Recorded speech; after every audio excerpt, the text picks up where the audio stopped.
una cuarta edición de la obra del profesor Pablo Marini, con la compañía del padre Hidalgo en esta presentación, que aparte de garantía de parte del sacerdocio, es el día nada menos que de San Juan María Vianney, que es el patrono de todos los párrocos y de todos los sacerdotes.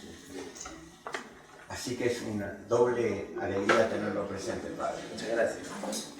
Pablo Marini es una persona que, además de tener muchos años de militancia por la buena bandera, ha cumplido más de 30 años de docencia universitaria, ha sido director de colegios católicos, en San Isidro, en Bellavista, ha publicado muchísimas obras, los apuntes de teología que se usaron durante años como libro de texto en la Universidad de El Salvador, y ha publicado muchas obras más, hasta ha incursionado en cuestiones de investigación estratégica y política con su libro Bandera Falsa, donde con gran sagacidad descubrió muchos puntos oscuros en el relato común de las Torres Gemelas.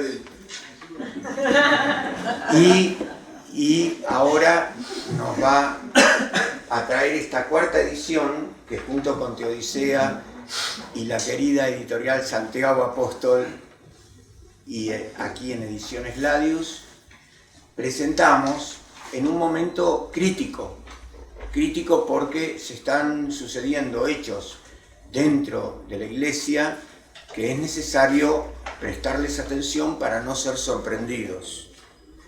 Es un largo proceso, él se los va a explicar mejor que nadie y les dejo la palabra.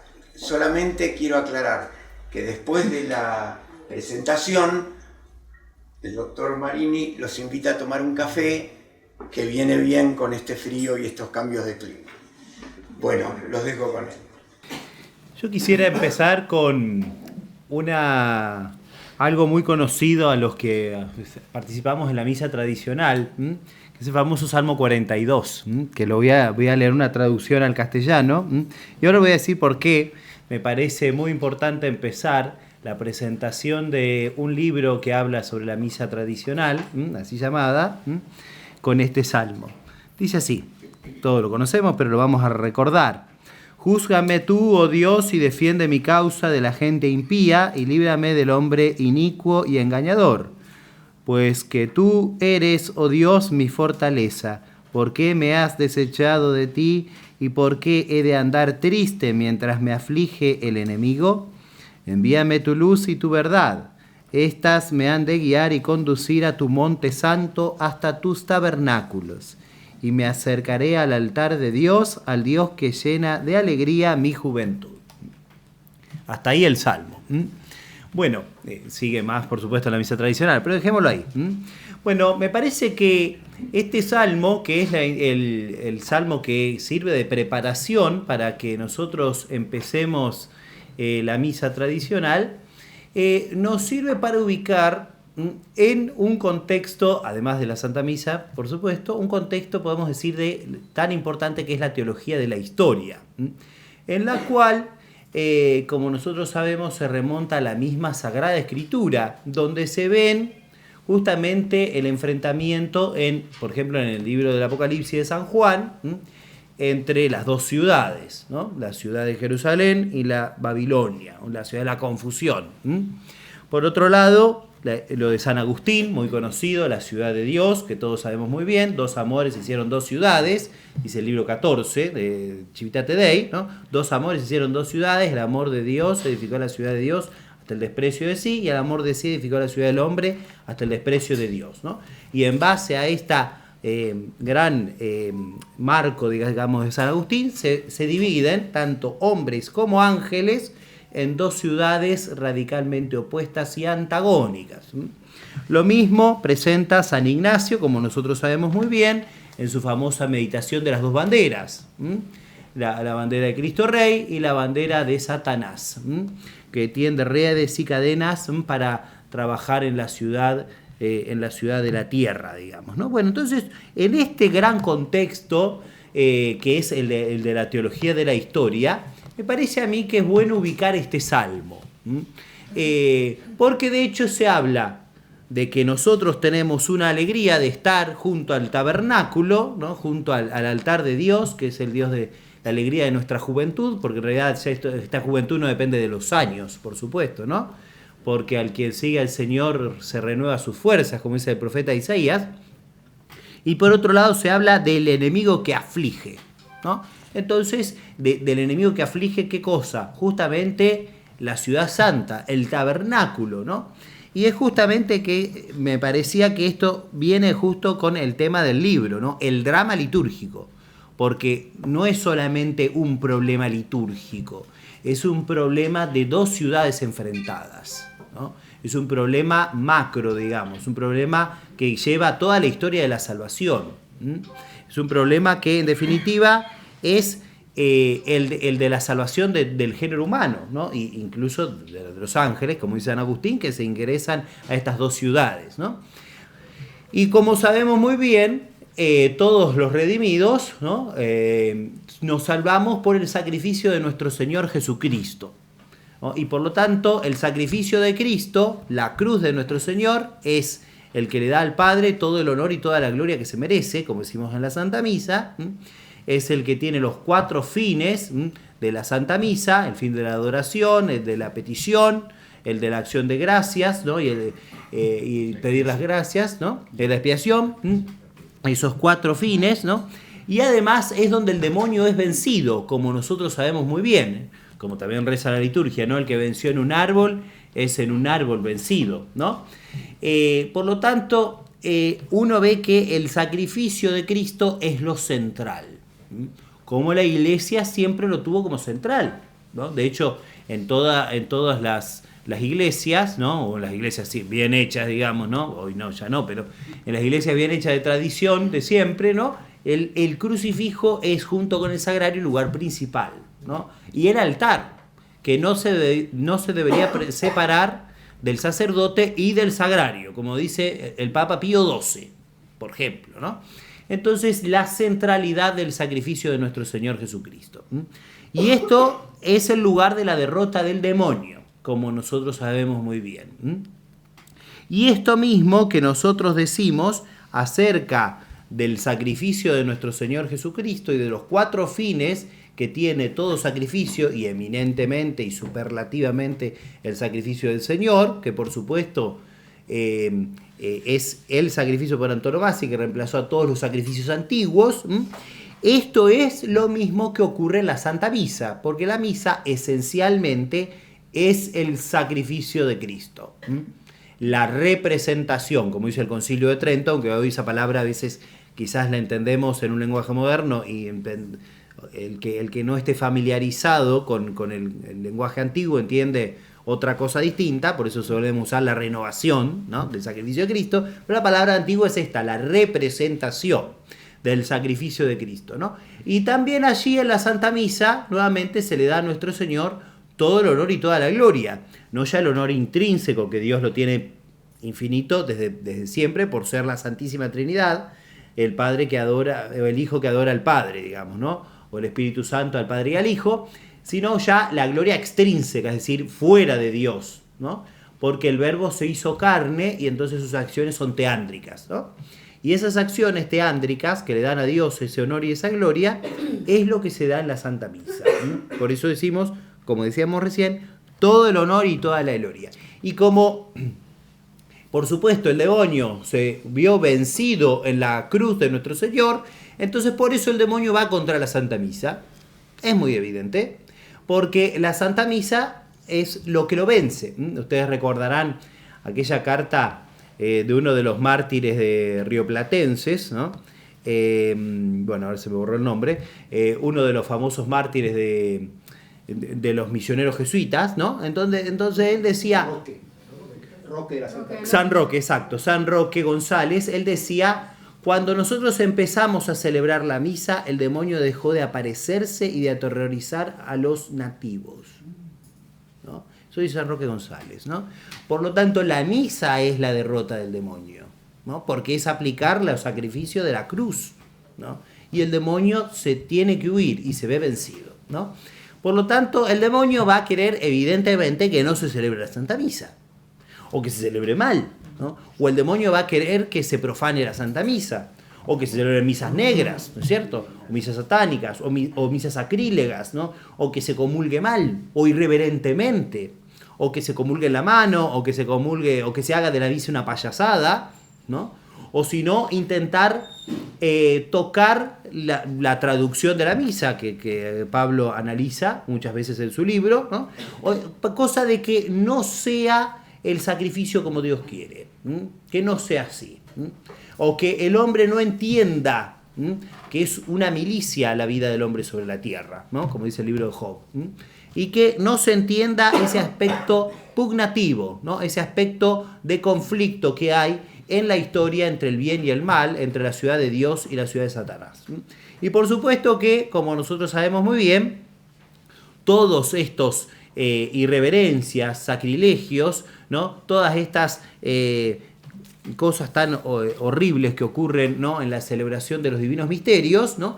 Todo esto en definitiva es porque el demonio es la mona de Dios, y el demonio quiere él ser adorado como Dios, ¿no? Entonces todas estas cosas en definitiva, nuevamente presentadas en un aspecto de la teología de la historia, esto prepara al sacrificio que va a querer el anticristo para sí, que va a ser el que va a querer el demonio, digamos, ¿no? Porque todo esto en definitiva va a terminar vaciado de contenido y de sentido, ¿no? Y entonces ya no va a estar más el sacrificio perpetuo, ¿no?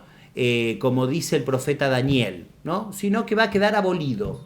Y eso va a ser la abominación de la desolación en la ciudad santa, ¿no? Como dice este profeta, y cita a nuestro Señor en el capítulo 24 de San Mateo, que evidentemente seguramente va a coincidir con el reinado del anticristo en este mundo. Así que, en definitiva, los sacrificios que el demonio quiere para sí, sacrílegos, ¿no? O irreverentes, todos esos, cuando hay un renegar de la tradición católica y litúrgica, es un preparar al sacrificio del anticristo, ¿no? En definitiva del demonio, que lo sabemos muy bien, ¿no?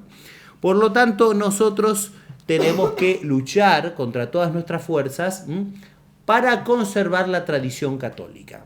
Como dice San Pablo, os he transmitido lo que yo mismo he recibido, ¿no? Si San Pablo mismo, siendo un apóstol y estando inspirado por Dios, ¿no? Escribiendo tantas cartas en la Sagrada Escritura, él mismo se cree que no puede cambiarlo y tiene que transmitir lo que él mismo ha recibido. Con mayor razón nosotros tenemos esta obligación de luchar y de combatir y de defender siempre la integridad del culto litúrgico.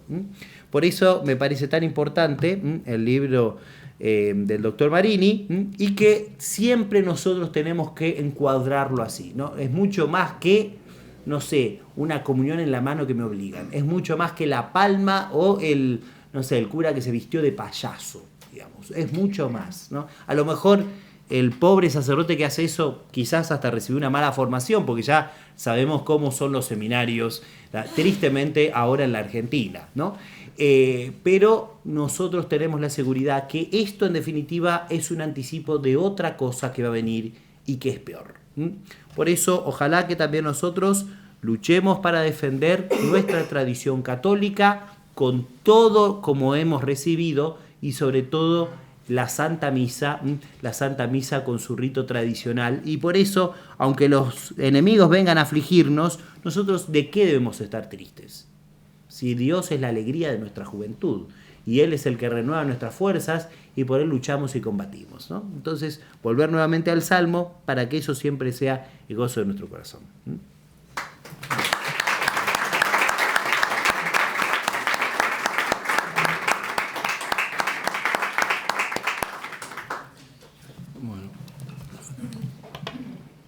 Muchas gracias, Padre.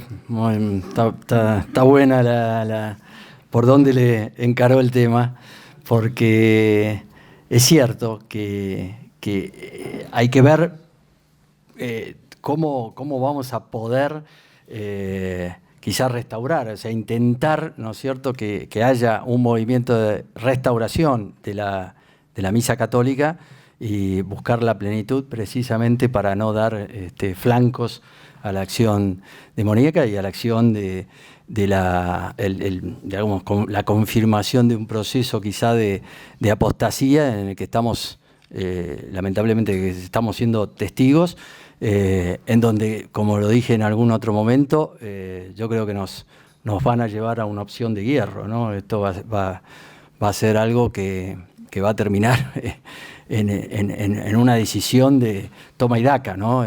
Muy complicada. Pero está bueno el planteo como lo encaró. Yo lo que voy a hacer es un poquito desarrollar algunas cosas. Primero, hacer algunas advertencias, ¿no? Y después ver puntos generales, porque creo que si bien el libro en parte, ¿no es cierto? Son como dos partes, ¿no? El libro tiene de una parte general, digamos, pero después hay una parte más específica de comparación línea a línea, que bueno, ahora vamos a explicar algunas cosas de eso.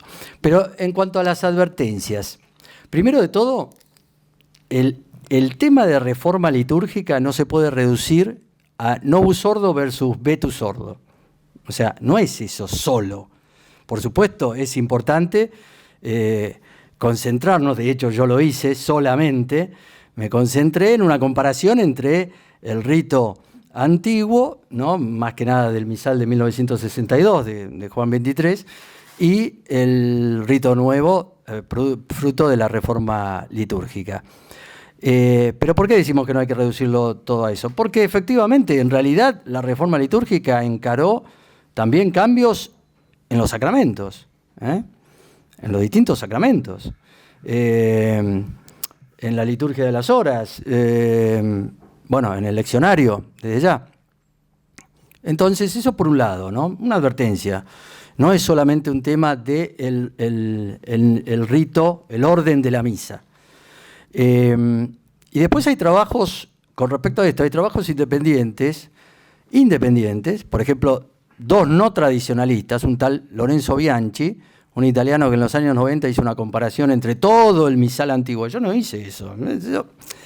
Ahora vamos a explicar un poquito, quizá el límite un poquito más modesto de esta obra. Pero hice una comparación entre todo el misal antiguo y el nuevo. Y también Loren Pristas, una norteamericana o estadounidense, no tradicionalista. Ninguno de los dos es no tradicionalista. También hay un trabajo que me ha recomendado el padre Gabriel Díaz, que hay que conseguir, que es un trabajo de un sede vacantista. Bueno, es otro tema, ¿no es cierto? Pero Secada, que es conocido en el ambiente de la crítica a la reforma litúrgica. Pero lo que estos personajes independientes han podido constatar, por ejemplo, para que se den una idea, es que el 50% de las oraciones del antiguo misal han sido eliminadas, o más, un poquito más, 52% creo, pero más del 52%. Bueno, eso es una advertencia, no reducir todo al novus ordo y al versus vetus ordo. Después, ¿qué quiso hacer San Pío V? Otro tema que también hay que tener cuidado de no caer en creer que, por ejemplo, San Pío V, porque es la misa de San Pío V. No, en realidad no es tan adecuado eso. Como dice acá el padre muy bien, misa tradicional. No es la misa de San Pío V, porque San Pío V no salió, el Quaprimum Tempore salió de un hongo, ¿no es cierto?, y sacó la misa, sino que al contrario, quería que cada uno conserve la tradición recibida siempre que pudiera acreditar 200 años de antigüedad. Y estamos hablando de misales variados, Incluso, la gente lo interpreta mal, es decir, te permito usar eso si acreditas 200 años de antigüedad. No, los expertos dicen que en realidad San Pío V que dijo, tenés obligación de seguir usando eso. Y si querés usar el misal pontificio, usalo. Fíjense la libertad impresionante que está ahí planteada. La variación que había. Por favor, padre, si una de esas. Pero eso es interesante porque justamente una de las cosas que aparece lamentablemente en Tradiciones Custodes es que el Papa Francisco ahí apela a San Pío V para decir que se siente cubierto en la decisión tremenda que ha tomado, porque también la tomó San Pío V. ¿Me explico cómo es la cosa? Con lo cual, eso es falso. Eso es falso. Porque en realidad San Pío V no hizo lo que está haciendo Tradiciones Custodes. Miren, acá hay una frase, porque es virtualmente una prohibición, por lo menos un límite al limitar la misa tradicional al mínimo minimorum. ¿Pero qué decía Ratzinger sobre eso? La promulgación de la prohibición del misal, revisado por San Pío V, que se había desarrollado a lo largo de los siglos, desde el tiempo de los sacramentales de la Iglesia antigua, lo está diciendo Ratzinger, en su momento el cardenal Ratzinger, comportó esa prohibición del misal, comportó una ruptura en la historia de la liturgia cuyas consecuencias solo podían ser trágicas. Esto lo dice el cardenal Ratzinger referido a la virtual prohibición de Pablo VI de la misa anterior a la Reforma. Entonces, hay que ubicar bien el asunto de la misa, de la mal llamada misa, si quieren, de San Pío V. Hay que ponerlo en el sentido de que eso era una continuidad, que es cierto que lo que los historiadores litúrgicos dicen es que a partir de San Pío V, digamos que la intervención papal fue más obvia, evidente, disciplinarmente, pero no teológicamente. No pretendía cambiar o hacer una reforma, ¿no es cierto?, que pusiera en duda una cantidad de cosas de la fe. Eso por otro lado. Y tercera advertencia, no todo estaba perfecto antes de la reforma litúrgica. No todo estaba perfecto. No todo estaba bárbaro, la gente iba a misa de a millones, todo el mundo entendía todo. Es decir, no es tampoco así. O sea, no hay un mundo ideal antes de la reforma. Entonces, también seamos justos en eso, ¿no es cierto? De hecho, si no, no hubiera aparecido un Dom Granger. Y estamos hablando de 1840, 1830, 1840, donde este monje benedictino de Solem lo que hace es decir, bueno, vamos a un poco a restaurar cierto sentido litúrgico más profundo, porque la gente quizá se ha perdido en una cantidad de rúbricas, en una cantidad de detalles, en una cantidad de barroquismos que pudieron existir desde ya. ¿Quién puede negar eso? Entonces, ahora, el sentido con que se hace la reforma, con que empieza el movimiento litúrgico, es un sentido de continuación, de profundización, de vamos a hacer las cosas, vamos a aportar cosas para mejorar. Pero eso no es algo que se vio tan claramente cuando se produce la reforma litúrgica de Pablo VI.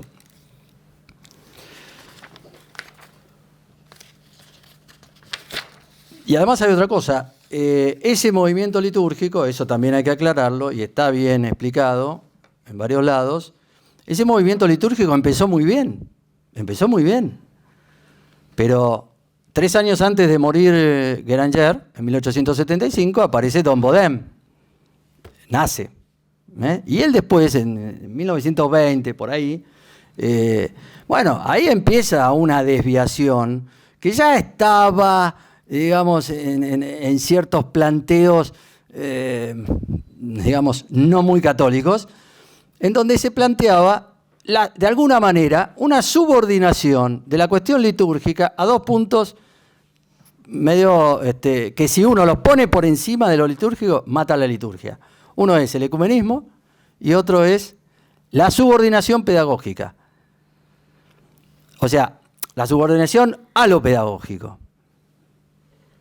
Entonces ahí lo que nos encontramos es que inmediatamente, digamos a principios de este siglo XX, a pesar de que ya había cosas muy buenas, se habían logrado cosas muy buenas en cuanto al movimiento litúrgico, bueno, este movimiento litúrgico empieza como a derivar, a desviarse, ¿no? Don Bodén en realidad lo que quería era en principio llegar más acercarse a los cismáticos griegos, no tanto los rusos, los cismáticos griegos, y después el tema anglicano, ¿no? Con el tema anglicano. Pero esa subordinación está ya de alguna manera planteada, eso se va desarrollando, se va consolidando cierto interés respecto al ecuménico, y eso va después tener una importancia fundamental en los que hicieron, en los factores de intervinieron en la reforma litúrgica de Pablo VI. Entonces, pero ¿qué es lo que... Bueno, y una cuarta advertencia, si quieren, que es el tema de ubicar un poco el libro. El libro es un libro de divulgación para que la gente del común, el fiel de a pie, pueda entender las cosas, pueda entender que hay un problema litúrgico. No pretende ser un libro de erudición, no pretende ser un libro para eruditos. Por eso hay un poco una cosa que puede ser cuestionada quizá metodológicamente, es que yo hago esa comparación con línea a línea. Bien, en esa comparación línea a línea me encontré con cosas que estaban ya suprimidas en el latín, en el propio novus ordo en latín, pero también después hay algunos problemas con las traducciones. Y ustedes dirán, bueno, pero son dos criterios. Bueno, tendría que hacer un libro con solo el análisis del latín y después tengo que hacer un libro con las traducciones. Bueno, hay que hacer como 340 libros más o menos. Pero lo cierto es que en realidad lo que yo trato de plantear con este libro es que la gente que no conoce nada del tema litúrgico pueda decir, pero esto, ¿qué pasa acá? ¿Por qué se suprimió tanto? ¿Por qué se suprimieron tantas cosas? ¿Por qué se cambiaron algunas? Y ahí está el famoso tema de la lex orandi, lex credendi. La ley de la oración es la ley de la fe. Lo que rezamos es lo que creemos. Y podría ser hasta una retroalimentación, ¿no es cierto? Lo que creemos es lo que rezamos. Pero lo cierto es que como decía, ahí estuve hablando un poco de esto con Antonio Caponeto, y él decía, acordate del tema de la revolución cultural del lenguaje. Es decir, lo importante que es que si a nosotros nos están cambiando la misma noción de familia, de matrimonio, porque les encanta, digamos, ellos utilizan términos específicos para cada cosa, entonces una cosa es decir sexo y otra cosa es decir género, imagínate que acá también están aplicando esa especie de revolución, esa guerra cultural, esa guerra semántica, como se dice hoy, que también Juan Carlos Monedero, ¿no es cierto?, hijo, también ha escrito alguna cosa sobre eso. Y bueno, entonces, ¿cómo no nos va a afectar si nos cambian palabras y términos específicos que además tienen no una cristalización cuadriculada, sino que vienen de una tradición de siglos y que por algo se han mantenido, por algo se conservaba todo eso? E insisto, y tampoco es, volviendo un poco a lo de San Pío V, tampoco es que San Pío V estableció, entonces hizo una cosa cuadrada, cuadriculada, y bueno, no nos podemos mover de ahí. No se trata tampoco de eso. Pero sí se trata de una continuidad homogénea, de un desarrollo homogéneo de todas las verdades de fe. Cuando, como lo dije el otro día, cuando el pobre cardenal Newman lo utilizan con este tema del desarrollo dogmático. No es que el cardenal Newman planteó los principios del desarrollo dogmático para que después nosotros terminemos en esa especie de evolución dogmática diciendo exactamente todo lo contrario de lo que ha enseñado la Iglesia durante 2000 años.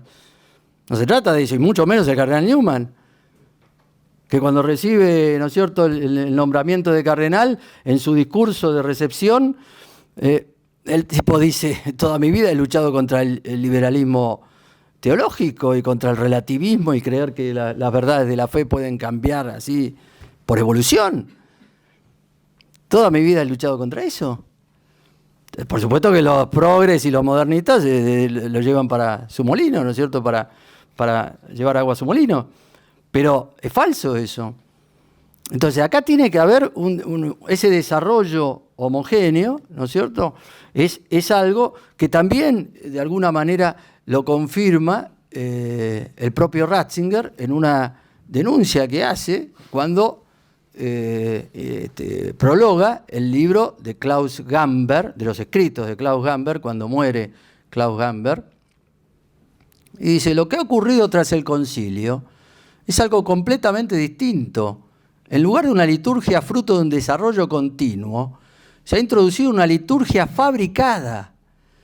Se ha salido de un proceso de crecimiento y de devenir para entrar en otro de fabricación. No se ha querido continuar el devenir y la maduración orgánica de lo que ha existido durante siglos. Se la ha sustituido como si fuese una producción industrial por una fabricación que es un producto banal del momento. ¡Wow! Es palabrita, ¿no? Y no es que Ratzinger era, digamos, si bien tenía un interés especial litúrgico, evidentemente, porque su maestro era Gamber, su maestro de liturgia era Gamber, es cierto que no estaba prevenido contra la reforma litúrgica, para nada. Sin embargo, nos encontramos con eso, ¿no es cierto? Con esa especie de ruptura, con esa especie de discontinuidad, que es lo que muchos estudiosos, no tradicionalistas, por así decir, o no hostiles totalmente, dicen: bueno, ¿cuál hubiera sido la solución? Y bueno, un poco también lo que decía el propio concilio, en su momento, en este documento, Sacrosanctum Concilium, que planteaba la conservación de todos los ritos. Por ejemplo, es una cosa que a veces, por supuesto, nadie leyó o sea, cuando digo nadie leyó el concilio, por supuesto hubo gente que leyó el concilio. Lo que digo es que cuando se la pasan hablando del concilio y lo citan por todos lados, nadie leyó en realidad qué es lo que dijo. Hay una cantidad de gente que no leyó, la que dice eso, ¿no? la que se enjuda en el concilio todo el tiempo. Entonces, mira lo que dice. El Sacrosanto Concilio, ateniéndose fielmente a la tradición, declara que la Santa Madre Iglesia atribuye igual derecho y honor a todos los ritos legítimamente reconocidos y quiere que en el futuro se conserven y fomenten por todos los medios. O sea, bueno, estas son las cosas que dice inmediatamente. Desea además que donde sea necesario se revisen íntegramente con prudencia de acuerdo con la sana tradición y reciban nuevo vigor teniendo en cuenta las circunstancias y necesidades de hoy. Esto es lo que alguien ha calificado bustrofedismo en la redacción. ¿Qué quiere decir eso? Bueno, me lo puse a buscar y hay unos... Parece que en la antigüedad, es antiquísimo esto, en los escritos, en los papiros, había una forma bustrofédica de escribir. ¿Qué es? Escribir de derecha a izquierda y después la otra línea de izquierda a derecha. Derecha a izquierda, izquierda a derecha. Así, ¿entienden? ¿Se entiende? Entonces, lo que yo digo es, bárbaro, me dice, se conserven y fomenten por todos los medios, todos los ritos anteriores. Pero después, bueno... Revisen íntegramente con prudencia de acuerdo con la sana tradición y reciban nuevo vigor teniendo en cuenta las circunstancias y necesidades de hoy. Bueno, hay una cantidad de cosas que son así en el concilio, que son bustrofédicas. Es decir, bueno, como siempre digo, ¿no es cierto? Estos los sin embargo y pero del concilio. Es decir, consérvese el rito en latín, pero la conferencia episcopal, si quiere, no sé qué, pum, chao, se pudrió todo con eso. Se pudrió todo. Es buenísimo, dice, no sé, uno de los últimos documentos durante el pontificado, no sé, fue el final de Juan Pablo II o el principio de Benedicto. Es buenísimo tener ¿cómo se llama? Monaguillos. ¿Por qué? Varones. Y la Iglesia siempre ha sabido que de los monaguillos varones, semillero de vocaciones, puede ser. En el mismo párrafo que dice que es buenísimo tener varones monaguillos, dice que el ordinario del lugar, el diocesano que quiera establecer que si invitar a las mujeres a que sean monaguillos no hay ningún problema. Lo digo parafraseando porque no estoy citando de memoria. Pero es eso. Todo el tiempo eso. Entonces, eso es como inhabilita, como si hiciera estéril en los mejores esfuerzos para que justamente no haya abusos. Bueno, eso de la comunión en la mano, ni hablemos lo que fue. Entonces, fíjense que el Papa, Pablo VI, cuando pone en marcha la reforma y aparecen objeciones importantes, y de personalidades importantes, dice, tiene una cita, a ver si la encuentro, acá, en donde él habla, ahí está, que llegué hasta ahí, en donde habla de lo siguiente: que todos comprendan bien, lo decía en una locución del 26 de noviembre de 1969, que todos comprendan bien que nada ha sido cambiado en la esencia de nuestra misa tradicional. No hay nada, absolutamente nada de esta idea. El nuevo rito, la misa es la misma de siempre. Si algo ha cambiado, su identidad se ha hecho más reconocible en alguno de sus aspectos.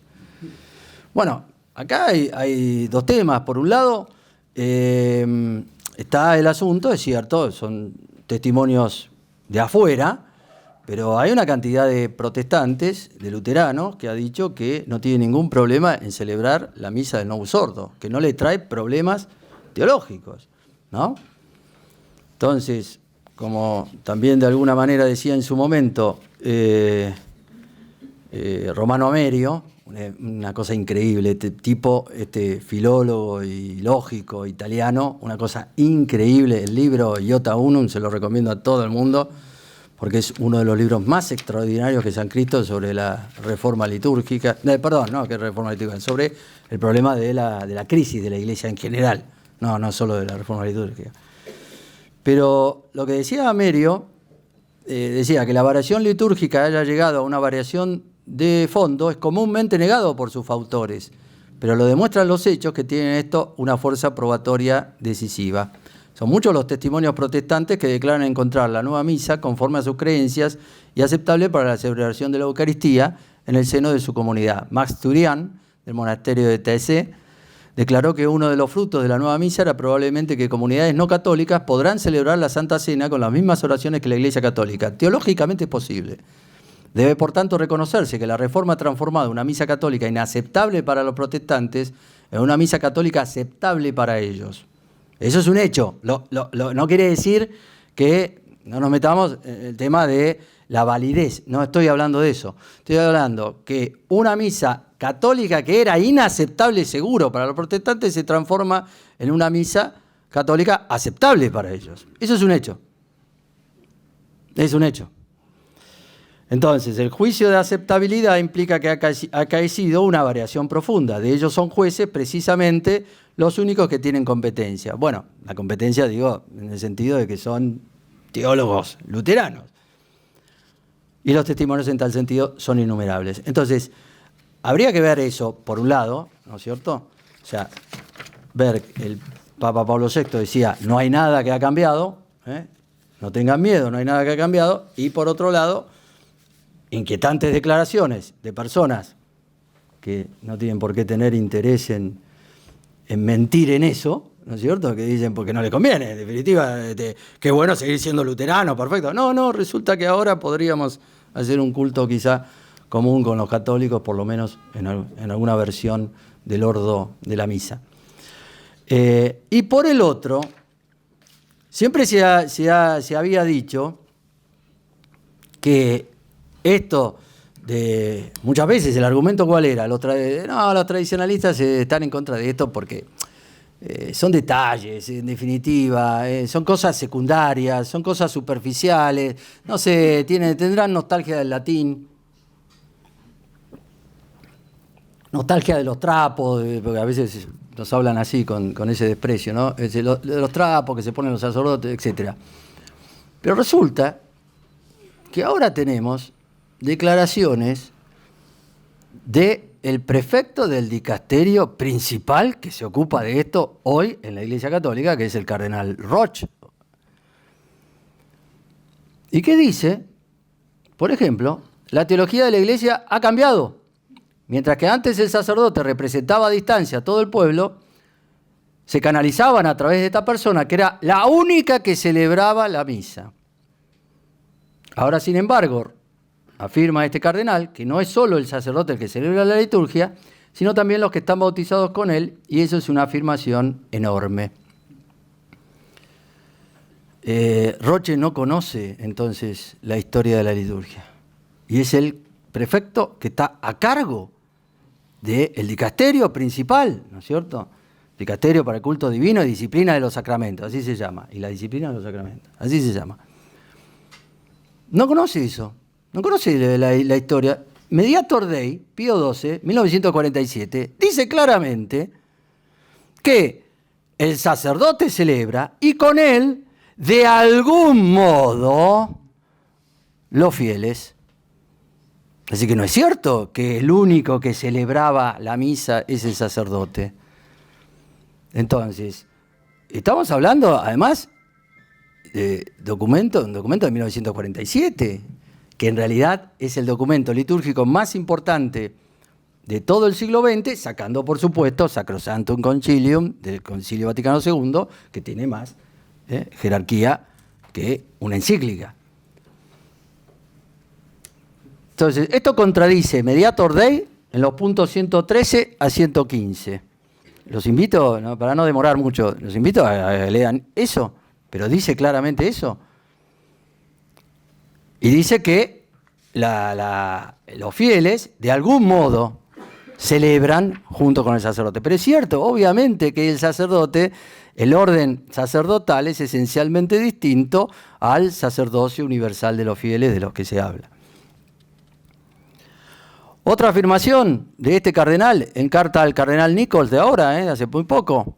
La mala interpretación y promoción del uso de estos textos, después de las concesiones limitadas por los pontífices anteriores, se ha utilizado para promover una liturgia en desacuerdo con la Reforma Conciliar, y que de hecho fue abrogada por el Papa San Pablo VI. Contradice lo que dijo claramente en Summorum Pontificum, en la carta que acompañaba Summorum Pontificum, Benedicto XVI, que decía que jamás había sido la misa tradicional abrogada por autoridad alguna. Eso también está mal traducido. A ver. En la Constitución Missale Romanum, que es la que aprueba el rito llamado Novus Ordo, ¿sí? En latín se dice que se exhorta a sumarse a eso, ¿no? Pero en la traducción, al menos en español, se pone como si fuera un imperativo. Ajá. Sí o sí hay que celebrar desde ahora en más con este rito. Uh-huh. Ni siquiera lo dice Pablo VI. No, claro, si Juan Pablo II fue el que hizo la comisión de 9 cardenales que investigaron a ver si había sido prohibida efectivamente. Por supuesto llegaron a la conclusión de ninguna manera. De ninguna manera. Estaba Ratzinger y otros más. Sí. Sí. Exacto. Bueno, y después lo tenemos también a Cantalamessa, al predicador de la Casa Pontificia, que también dice algunas cosas. Pero ¿por qué les cito estas cosas? Porque van a ver cómo esto tiene coherencia con lo que se ha modificado en el nuevo rito. Dice, la liturgia católica, dice Cantalamessa, se ha transformado y en poco tiempo ha pasado de ser una acción con una marcada impronta sagrada y sacerdotal a ser una actividad más comunitaria y participativa, donde todo el pueblo de Dios tiene su parte, cada uno con su propio ministerio. Esto ya lo decía Pío XII en Mediator Dei. Y además, y sigue Cantalamessa, al comienzo de la Iglesia durante los 3 primeros siglos, la liturgia era verdaderamente una liturgia, es decir, la acción del pueblo.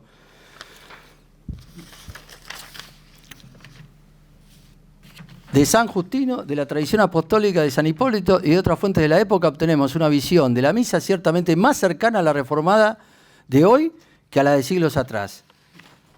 ¿Qué pasó después de eso? La respuesta está en una palabra molesta que no podemos evitar: clericalización. En ninguna otra esfera se ha observado más claramente que en la liturgia. Entonces, ustedes se dan cuenta, estamos hablando siglo III. O sea, que desde el siglo III en adelante, o siglo IV en adelante, la Iglesia ha clericalizado la liturgia y entonces nos encontramos con que eso no estaba bien. Eso que ha santificado continentes enteros, no solamente gente, ya continentes enteros, y que ha dado enormes frutos a la Iglesia. Bueno, eso no estaba tan bien porque se había clericalizado la liturgia. Una cosa, acá el cardenal repite un error condenado por Pío XII, el Mediator Dei, que es el arqueologismo. Arqueologismo, exactamente. El arqueologismo litúrgico, que bajo la apariencia de decir, no, si esto era más antiguo, entonces con ocasión de eso que era más antiguo, se suprimió toda una tradición orgánica que fue creciendo de modo uniforme durante siglos. Así es. Bueno, pero todas estas cosas realmente impresionan, nos sorprenden, ¿no? Y una última derroche que es impresionante, ¿no? La mala interpretación y promoción del uso de estos textos, después de las concesiones limitadas por los pontífices anteriores, se ha utilizado para promover una liturgia en desacuerdo con la reforma conciliar y una eclesiología. Escuchen esto, una eclesiología que no forma parte del magisterio de la Iglesia. O sea, gracias, Monseñor Roche, por poner en claro qué hay detrás de todo esto. Ahora nos venimos a enterar de su boca que la Iglesia celebró durante siglos un rito que no expresa realmente lo que la Iglesia católica es esencialmente. Es impresionante, ¿no?, que uno se encuentre con este tipo de declaraciones.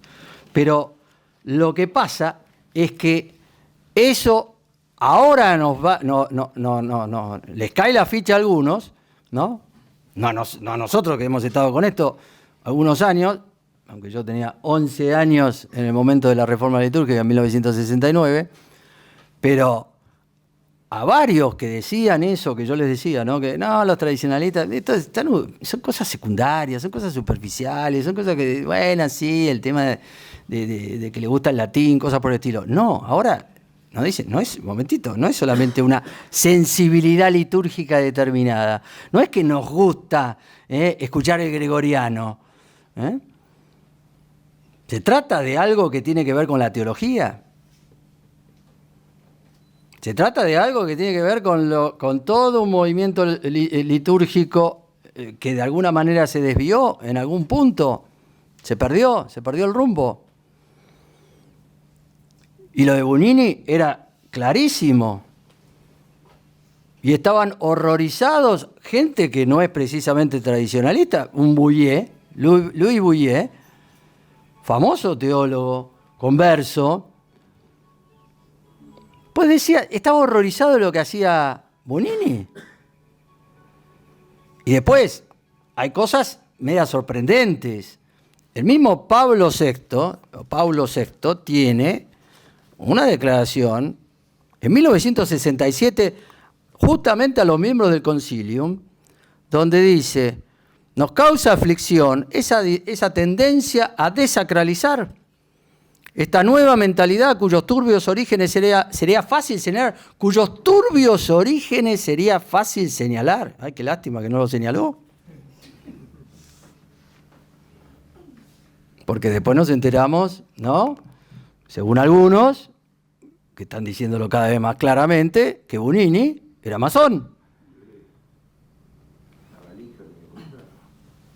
Está bien, pero la pregunta es, como yo digo a este obispo retirado, que lo respetamos porque está diciendo cosas importantes, interesantes, está tratando de advertir cosas.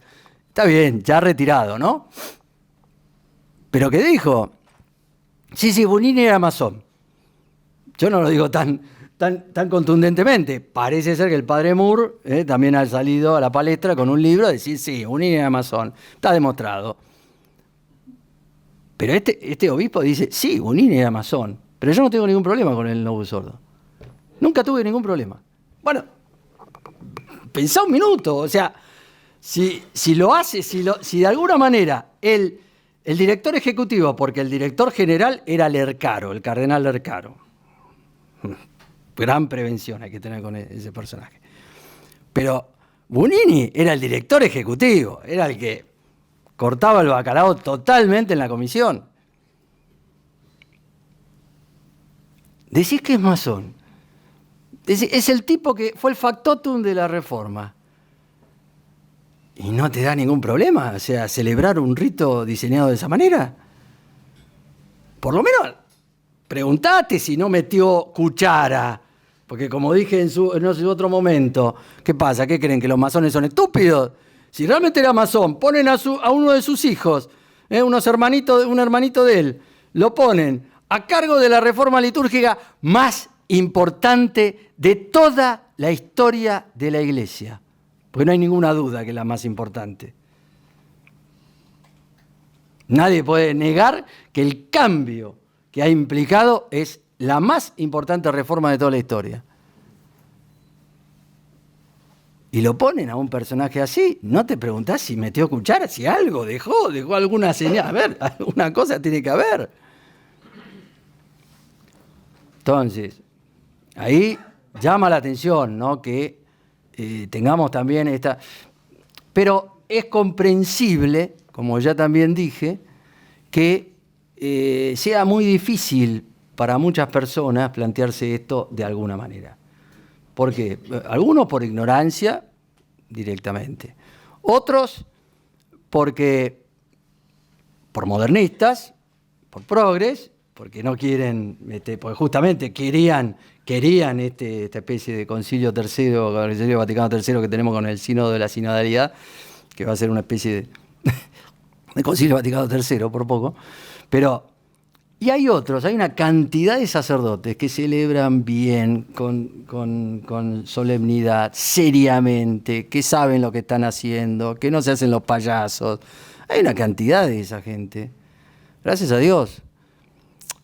Pero no se lo puede, o sea, hay cierta imposibilidad afectiva de planteárselo, porque estás hablando de una cosa con la cual estás afectivamente relacionado, porque te han ordenado con el Novus Ordo, porque has celebrado toda tu vida con el Novus Ordo.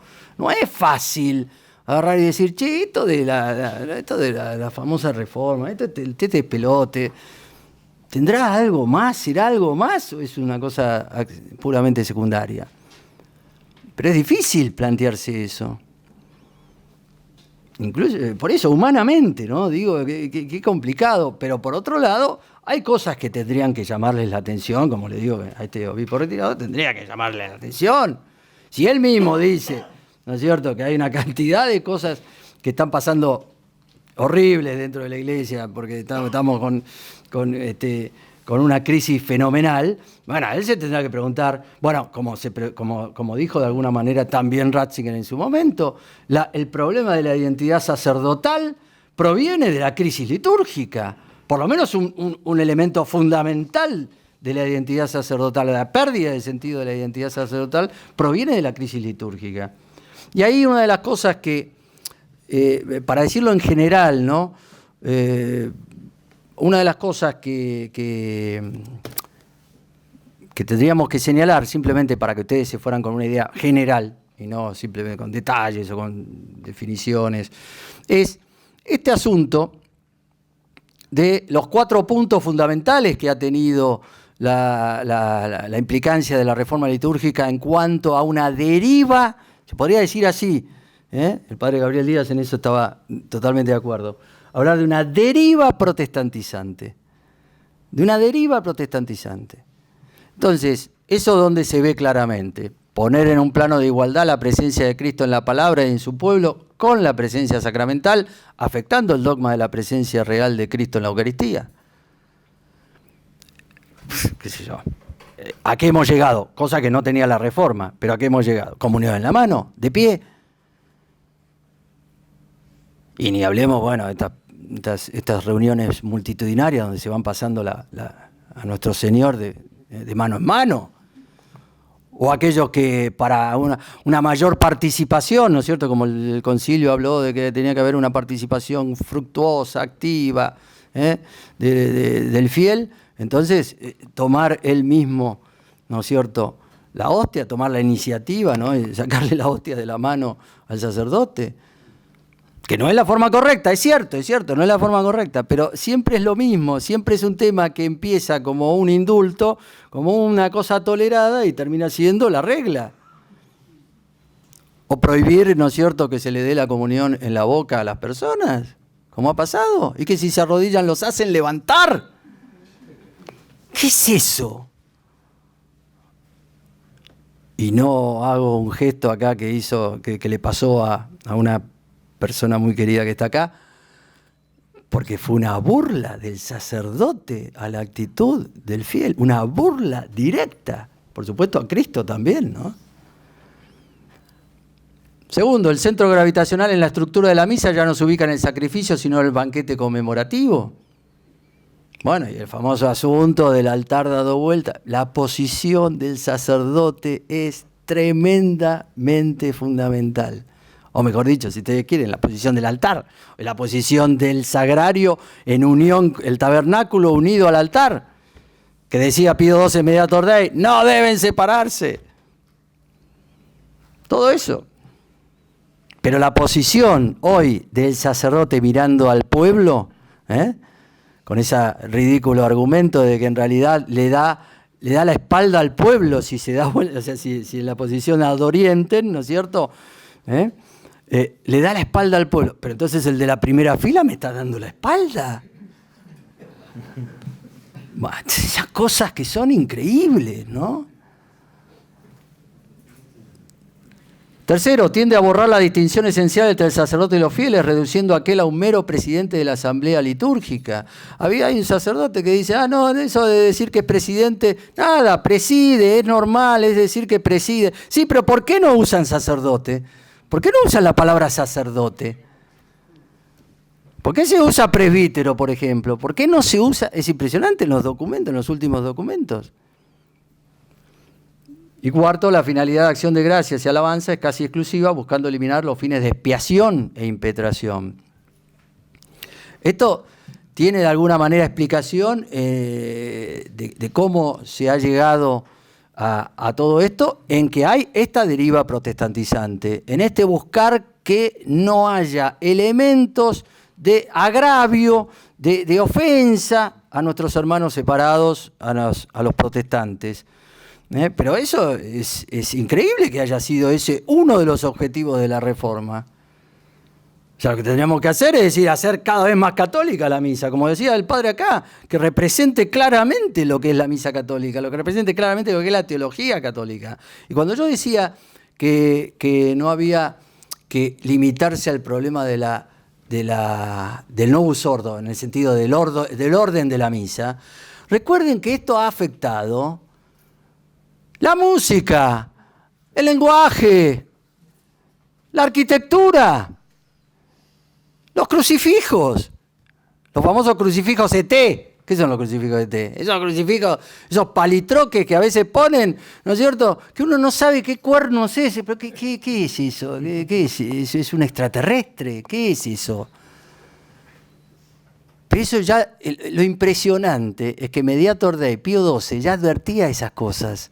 El tipo tenía, estos tipos, no solamente Pío XII, no creo, se habrá apoyado por supuesto en grandes liturgistas, pero ¿qué decían estos personajes en la Mediator Dei?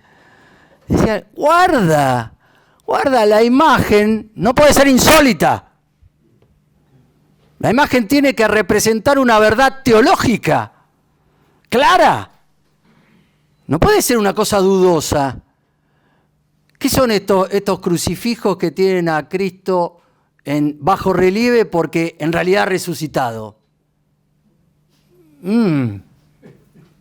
Como decían antes los antiguos en las calificaciones teológicas, malsonante. A los oídos piadosos. ¿Cómo es? Sí, malsonante. Malsonante. ¿Cómo enseguida hay gente que huele? ¿Vieron? Eso sí que es el sensu fidei famoso. Eso sí es sensu fidei. ¿Cómo la gente se daba cuenta que había algo que no funcionaba? ¿Quiénes empezaron los aplausos? Los sacerdotes, porque la gente no quería aplaudir en la misa. Se resistía. Por supuesto, ahora anda a cantarle a Gardel. ¿Quién lo para eso? Pero eso es porque, en definitiva, hay un principio que de alguna manera, como yo digo, estaba como flotando en el documento conciliar Sacrosantum Concilio, que es el principio de creatividad. Es decir, es cierto que el documento tiene cosas muy buenas. ¿Se acuerdan ustedes el latín? ¿Qué dice? ¿Hay que suprimirlo? No. Ahora, ¿qué pasó con el latín?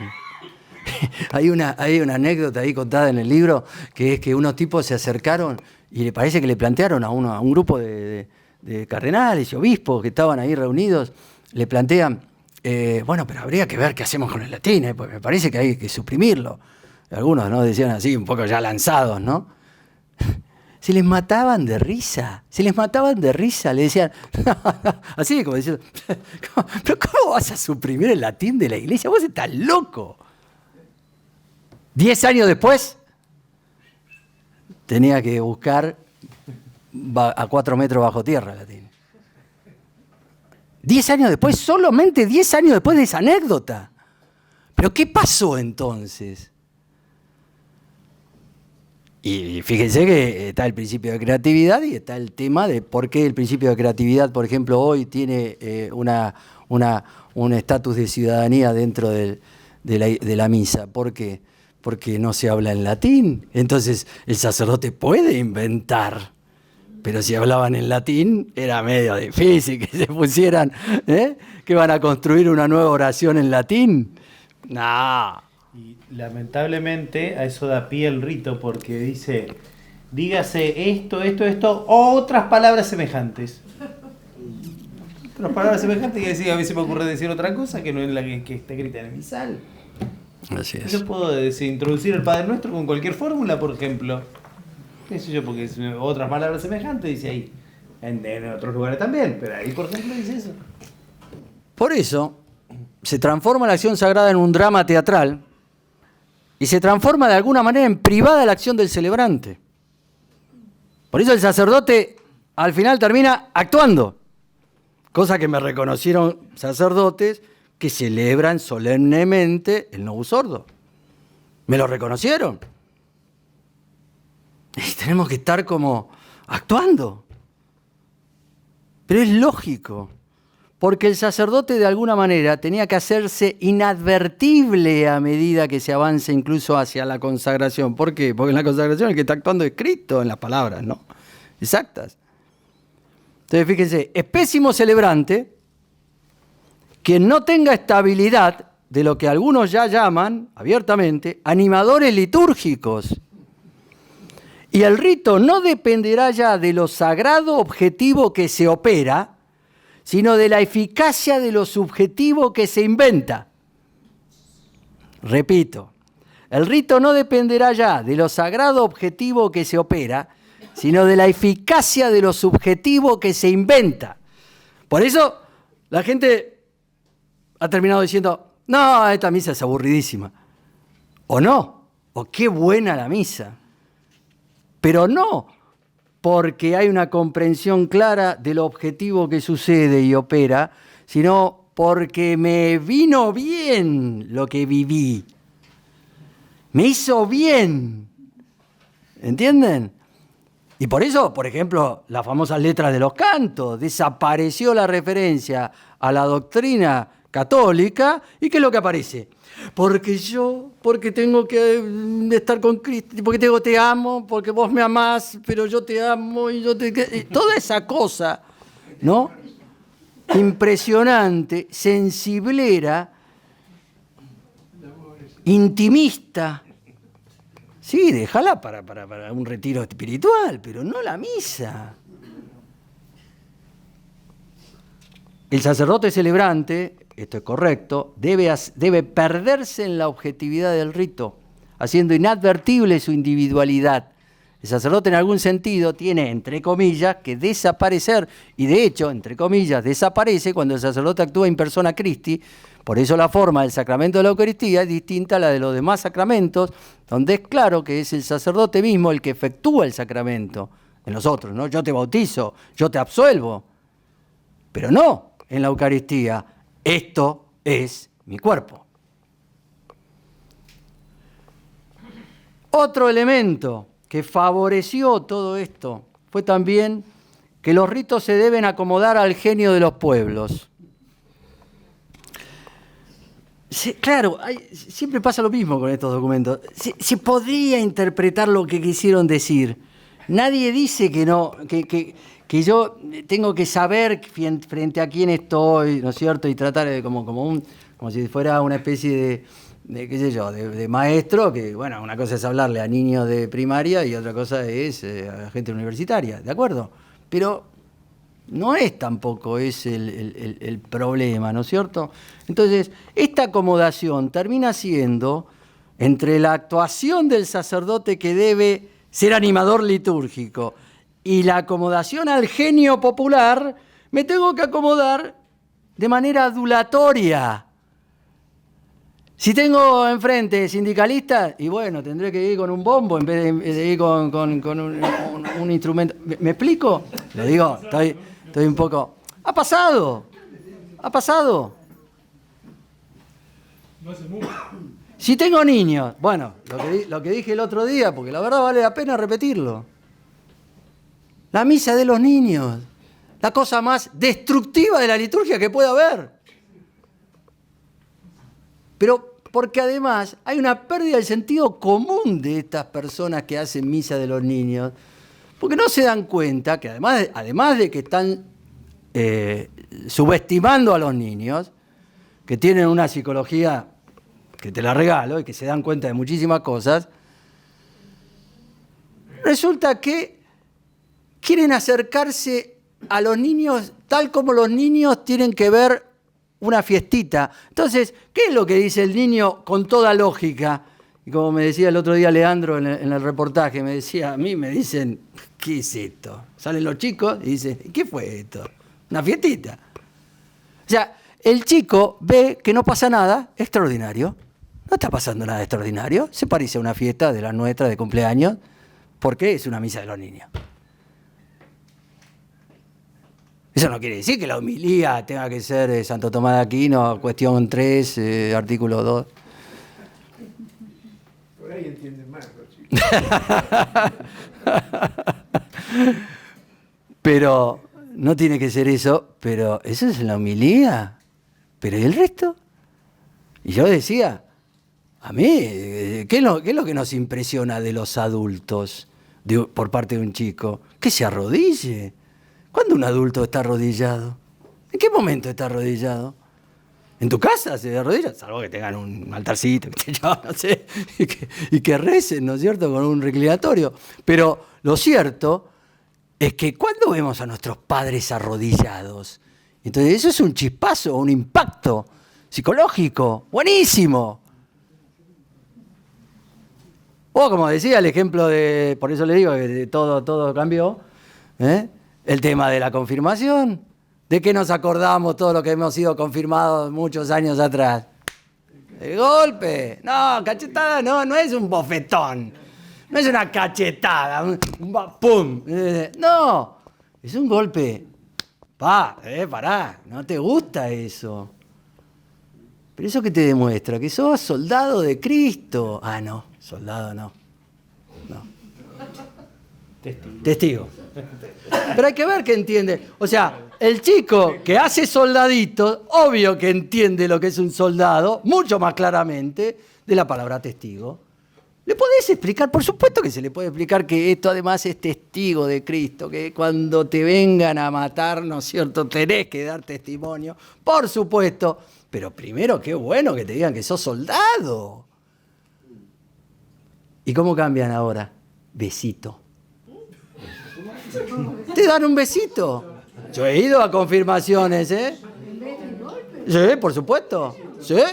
O si no, una caricia. Pero eso no es la idea. La idea del signo, que no hay que hacer tampoco un dogma de fe. No estoy haciendo un dogma de fe de eso. Lo que digo es, ¿cómo se ha perdido el sentido de lo que litúrgicamente es un símbolo?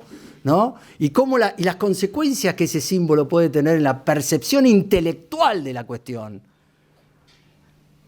¿Sabe lo que decía el Papa también en Mediator Dei sobre los crucifijos? ¿Por qué le quieren sacar la sangre? Decía el Papa. Muy piola el Papa, ¿eh? Papa Pío XII. Muy piola. ¿Por qué le quieren sacar la sangre a los crucifijos? ¿Por qué no tienen que mostrarlo a Cristo herido de muerte? ¿Por qué hacen eso? ¿Por qué me muestran los Cristos ET donde están, parecen ser que vienen a decirnos la gran maravilla de Alpha Centauri? ¿Me explico? Fíjense qué piola el Papa, ¿eh? Cómo ya sabía que se venía eso. 1947, ¿eh? Y después tenemos la arquitectura, también cambiada. Entonces, ¿cómo entramos a la Catedral de Brasilia hecha por el ateo comunista Niemeyer? ¿Cómo entramos a la Catedral de Brasilia? ¿Qué hacemos? No digo que sean con el cancheque brasileño, con la bossa nova. No, con bossa nova no sé si entra con bossa nova.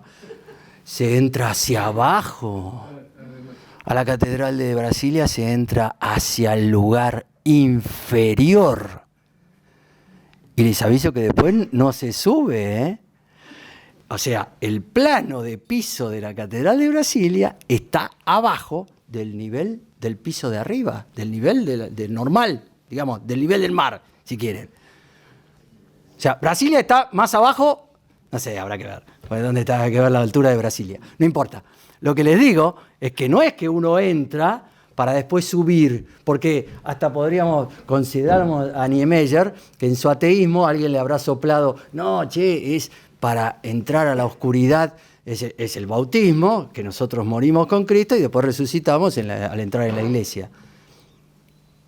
Nadie le sopló la cosa como tenía que ser, porque no subís de vuelta, bajás al plano, al piso de la catedral. Después sí, es cierto, reconozcamos, hay unos escalones en el altar. Pero a la iglesia se entra subiendo, porque la iglesia es el monte de Dios, es la montaña sagrada. Y todo eso tenía un sentido, y los 3 escalones que ustedes a veces suben y que a veces nos tropezamos al subir a la iglesia, está por algo, son 3 escalones, como hay 3 puertas también muchas veces. Todo tiene un sentido. Pero ¿quién hace hoy las iglesias? El shopping que han hecho de lo que es la iglesia en honor a San Pío de Pietrelcina. Es un shopping. O la Catedral de Los Ángeles, que costó 540, perdón, a ver, estoy exagerando, no, 450 millones de dólares, que es un asco. Es horrible. No, esas cosas, ¿quién diseña esas cosas? O la nueva iglesia de Fátima, una cárcel de máxima seguridad. La han definido así. Si usted la ve, Ni un cuadrito de la Virgen, ni uno. yo no estuve, pero sí la he visto, se ve, hay videos donde se recorre todo. Redonda. Esa cosa de lo redondo, guarda con lo redondo. Lo cristiano es cruz, siempre. Hay que buscar eso. Bueno, eso es porque hay esta permanente transformación de cosas que tienen consecuencias teológicas en la percepción de la gente. Por eso la posición del altar, el haber cambiado, y por eso, y Ratzinger lo dijo. Es decir, está bien que él ponía el acento en el oriente, ¿no? Pero la verdad que el sacerdote tenía un punto de proyección teocéntrica o teotrópica, en donde fieles y sacerdote miraban a Dios y no nos mirábamos entre nosotros. Y espero la segunda venida. En espera de la segunda venida. Bueno, lo que aparece en Tolkien, ¿se acuerdan cuando aparece por el este? Así como lo digo. ¿Se acuerdan? El caballo blanco con Gandalf aparece por el este, ¿no es cierto? Claro, exacto.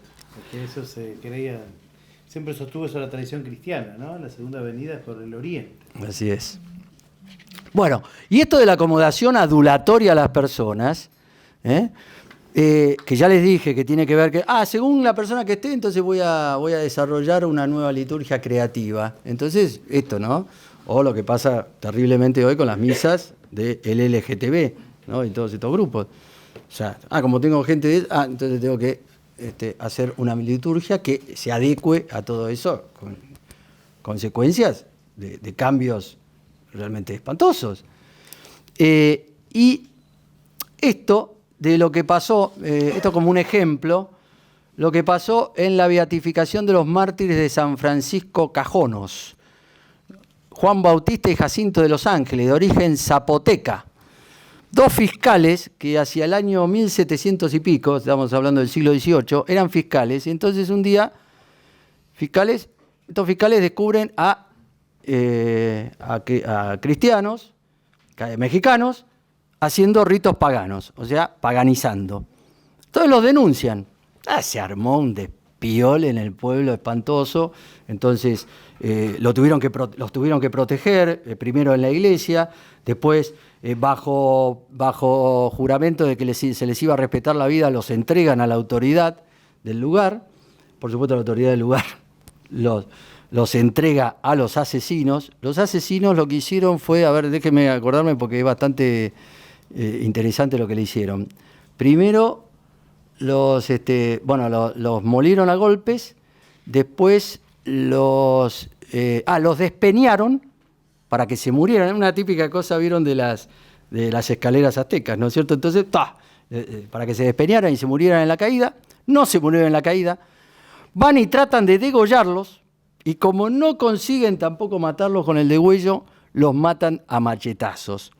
Le sacan los dos corazones, se los tiran a los perros se niegan a comerse esos corazones, ¿no? Y finalmente, para terminar el rito, beben la sangre de ellos, porque recuerden que para los paganos beber la sangre del enemigo lo fortalece. Bueno, ¿por qué les cuento todo esto? Porque estos señores fueron mártires, considerados mártires y beatificados por Juan Pablo II en agosto, el 1 de agosto del 2002, en una ceremonia que se hizo en la Basílica de Guadalupe. Alguien que ha visto yo tampoco estuve en México, pero no sé por qué no fui. Entonces, resulta que es enorme, es gigantesca. También es una cosa enorme, circular. Se supone que tiene que ver con un sombrero mexicano, ¿no? La figura.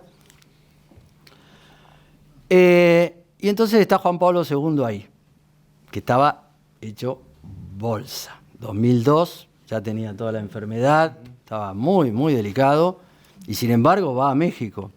Una cosa... Bueno, le hacen una ceremonia, hoy lo que sería una ceremonia de inculturación total.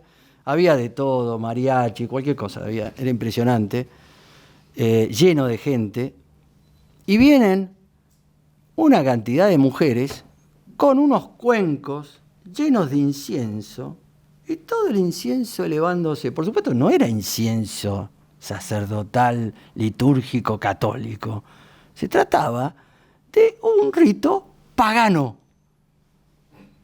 Y no solamente eso, vino otra señora y le hizo una limpieza. Con una rama, de no sé qué planta, le hizo una limpieza a Juan Pablo II. El pobre Juan Pablo II la bendecía así, medio miraba, y decía, no, ¿qué me están haciendo? No sé. Una cosa increíble. Yo no lo había visto, lo vi detalladamente. Ahora, la pregunta es, ¿a quién se le ocurrió? Creo que se llama Marini, el atorrante de la ceremoniero, ¿no? Bueno, acá estamos tratando de rescatar el apellido, ¿vieron? ¿A quién se le ocurrió eso? Cuando estamos beatificando a 2 mártires que fueron asesinados por haber combatido el mismo paganismo que estaban haciendo en el momento de su propia beatificación. Es de locos eso. Bueno, ahora ya pidieron el rito maya, lo están pidiendo, ¿eh? Y con la mayoría de los obispos mexicanos, ¿cuántos se opusieron? 1. 1. 1. De todos los obispos mexicanos, hacer un rito maya. ¡Wow! Entonces, para ir terminando, yo les digo, hay una cantidad de cosas que uno va descubriendo que esto es lo lógico, es la deriva lógica a la cual se tiene que llegar. Se llega a todas estas cosas, no es de casualidad, no es porque son solo abusos.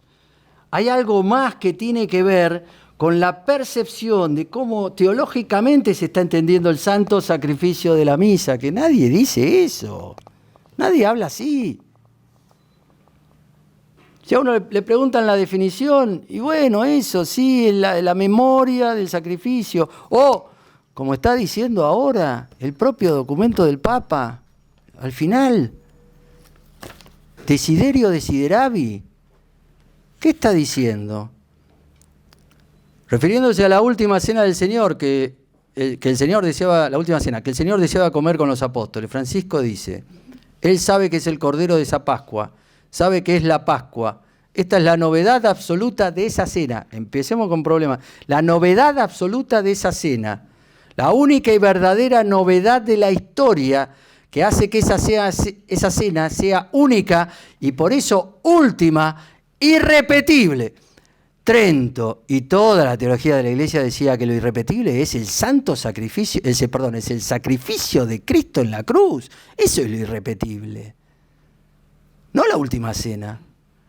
Por supuesto podría uno interpretar benevolentemente que bueno, de alguna manera esa última cena también fue única. Pero miren lo que pasa después. Termina diciendo, esa misma cena se hará presente en la celebración de la Eucaristía hasta su vuelta. No es la cena la que se hace presente. El sacrificio de la muerte de Cristo en la cruz es lo que se hace presente. Lo que nosotros decimos que es irrepetible, lo que nosotros además decimos que es la misa, la renovación y actualización del sacrificio de Cristo en la cruz, no de la última cena. Ahora, esto está en el último documento del Papa. Entonces yo digo que esto es una vuelta de tuerca más, porque acá ya se quiere ir, no a, memoria del sacrificio de Cristo en la cruz. No, ni siquiera eso. No, es la memoria o la renovación o la actualización, si quieren, pero de la última cena. ¿Y quién puede discutir eso en el mundo protestante, por ejemplo? Nadie. Entonces, siempre es un poco lo mismo. Es lo que dijo en su momento el propio Bonini. Ahí el padre Díaz me advirtió que quizá la cita habrá que ver. Pero, si non è vero, è ben trovato, como dicen los italianos, como dice esta frase famosa. Si no es verdadero, está bien probado. Puede ser un detalle, pero la verdad es que cuando Bonini dice, ¿no es cierto?, habrá que ver el contexto, hacía falta rechazar todo obstáculo que pudiese constituir incluso la sombra de un riesgo de dificultad o de disgusto para nuestros hermanos separados. No discutamos sobre el contexto, discutamos veamos, comprobemos que en los hechos es lo que se ha hecho. En los hechos, lo que de alguna manera se quiso es ver de qué manera esto puede ser algo que hasta un protestante podría llegar a celebrar. Porque los hechos son los que hablan. Cuando a mí me hablan no cambió la no cambió la teología de la misa. Bueno, supongamos, no cambió la teología de la misa. Entonces, ¿por qué la gente no sabe lo que es la misa? ¿Por qué la gente cree que va a una fiesta? ¿Por qué la gente no sabe que hay un fin expiatorio clarísimo? ¿No es cierto? Que eso es justamente negado sistemáticamente por las palabras utilizadas. ¿Por qué se elimina todo eso? ¿Por qué ya no se habla claramente de redención y se lo reemplaza por salvación? No es lo mismo hablar de redención que de salvación. No es exactamente lo mismo. Entonces las palabras tienen un valor, un peso, ¿eh? Y eso está por todos lados está el tema. Yo siempre pongo el ejemplo ese, está bien, es cierto, refrigerio no es lo que vamos a tomar ahora. Refrigerio también puede ser consuelo, es cierto. Pero ¿por qué no dejaron la palabra refrigerio cuando hablan locus refrigeri? ¿Por qué no dejaron el lugar del refrigerio? ¿Por qué dijeron lugar de consuelo? Porque al decir lugar de consuelo no tengo que hacer referencia, porque si digo refrigerio, hago referencia a cierto fuego, que como dije en otro lugar, ¿no? Es sentencia común de teólogos, es una opinión teológica, pero nadie se va a rasgar la vestidura si decimos que no hay fuego en el purgatorio, porque no es un dogma de fe. Pero está eso, se ha planteado que también hay un fuego purificador. ¿Por qué? Porque hay pasajes de la Biblia que son muy interesantes al respecto. ¿Pero qué hicieron inmediatamente los traductores? Consuelo. No pongamos refrigerio. ¿Por qué? Porque los protestantes no creen en el purgatorio, obviamente. Eso es una consecuencia. ¿Se puede sacar esa consecuencia directa? Y bueno, no sé, quizás estoy exagerando. Pero qué casualidad que cada vez que se traduce algo, nunca se equivocan para el lado correcto, siempre se equivocan para el lado protestante. Todas las traducciones, todas las modificaciones que ha habido, es impresionante cómo eso tiene un tono, un aire. ¿Se entiende? Entonces, eso es lo que de alguna manera queremos acá que se ponga. O sea, yo puse a propósito, miren, una foto, son muy chiquitas, pero no importa, pero puse una foto para que se contrastara de alguna manera qué es lo que está pasando. Porque esto es lo real, estos son los hechos reales, lo que la gente hace en las iglesias. ¿Qué me importa si los documentos están diciendo, no, son abusos, qué barbaridad, no, recuerden que tienen que hacer esto, no, recuerden que tienen que hacer lo otro, y nadie le da pelota? Bueno, alguien tiene que poner las cosas, los puntos sobre las IES, porque lo que está pasando es esto, o sea, el circo litúrgico, la música de cualquier tipo, ¿no es cierto? Todo eso. Y ni hablemos del tema del latín, pero ustedes deben estar cansados porque son las 8:20 y ya hay que cortar. Pero ni hablemos del tema del latín. Entonces, terminemos con una cosa que quizá plantea Gamber. Gamber, ya le repito, le recuerdo, el maestro de liturgia de Ratzinger, que decía nada más que estas cosas, ¿no? Y ojo, es un maestro de liturgia, no es que el pibe es un profesor universitario, laico, interesado un poco en el problema desde hace años y que se puso a escribir un libro para que la gente tuviera acceso. No. Este pibe fundó un instituto de liturgia en Ratisbona, la ciudad del Papa, ¿no? Entonces, ¿qué es lo que dice? Esta es la razón por la que se ha creado un nuevo rito que se corresponde ampliamente con las tendencias de la nueva teología. Como hasta ahora, la liturgia respiraba en todo el espíritu de las verdades de fe tradicionales y el de la devoción antigua no podía subsistir bajo la forma que tenía. Se suprimieron pues muchas cosas y se introdujeron nuevos ritos, nuevas oraciones, nuevos cánticos, así como lecturas bíblicas en las que no es raro ver intencionadamente amputados pasajes que no convienen a la teología moderna, como las que traen palabras de un Dios que juzga y que castiga. En adelante sufriremos una liturgia que no se centra ya en Dios. Hasta ahora los ojos de los fieles estaban fijos en su Hijo, hecho hombre, clavado en una cruz y en las imágenes de los santos, sino en la parroquia reunida para la cena comunitaria. La asamblea se asienta dando la cara al presidente de la celebración eucarística y espera de este último, si ha asimilado bien el moderno espíritu de la Iglesia, que sea no tanto el intermediario de la gracia de Dios, sino más bien quien le facilite las ayudas y los medios para su vida diaria y sus necesidades. Aquí está verdaderamente la destrucción de la antigua misa, del rito romano de más de 1000 años de antigüedad, la destrucción de todo el universo de fe, de la que formaba parte y que fue en el transcurso de los siglos fuente de piedad y de valentía para confesar la fe.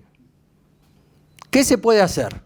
Siempre hay que decir algo de esto, ¿no? ¿Qué se puede hacer? ¿Y esto, cuál es la solución de Gamber?